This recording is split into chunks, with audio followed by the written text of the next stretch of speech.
আব্রাহামের মহাপরীক্ষা। ঈশ্বর আব্রাহামকে একটি পুত্র সন্তান দেবেন বলে কথা দিয়েছিলেন এবং সেই সন্তান থেকে বহু সন্তান হবে, যাদের মধ্য দিয়ে পুরো পৃথিবী আশীর্বাদ লাভ করবে।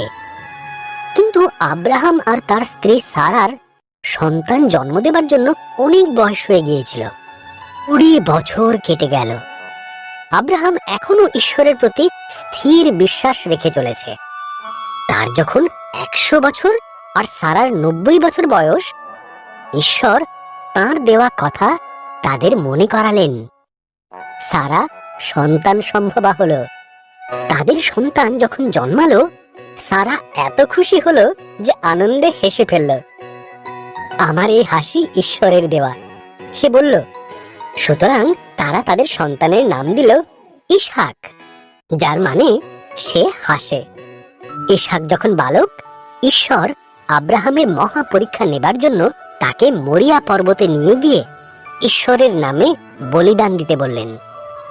আব্রাহাম বিভ্রান্ত হলো, কিন্তু তবুও সে ঈশ্বরে বিশ্বাস রাখল।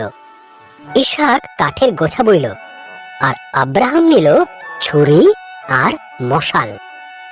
একসাথে তারা পাহাড়ে চড়তে লাগলো। বলিদানের মেষশাবক কোথায়? ইসহাক জিজ্ঞাসা করল। আব্রাহাম উত্তর দিল, ঈশ্বর যোগাবেন। আব্রাহাম বেদির ওপর কাঠগুচ্ছ সাজালো। ইসহাককে বেঁধে কাঠের গুচ্ছের ওপর শুইয়ে দিল। ইসহাককে মারার জন্য যখন সে ছুরি তুলেছে, তখন স্বর্গদূত তাকে ডাকলেন, আব্রাহাম, শিশুটিকে মেরো না।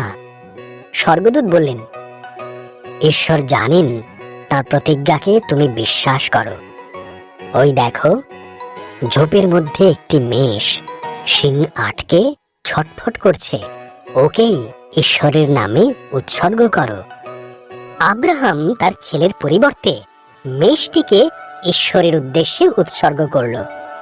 এই জায়গার নাম সে রাখল ঈশ্বর যোগাবেন, কারণ ঈশ্বর বলির পশু যোগান দিয়েছিলেন। ঠিক যেমন ঈশ্বর বলেছিলেন, তার দেওয়া কথা তিনি রাখলেন।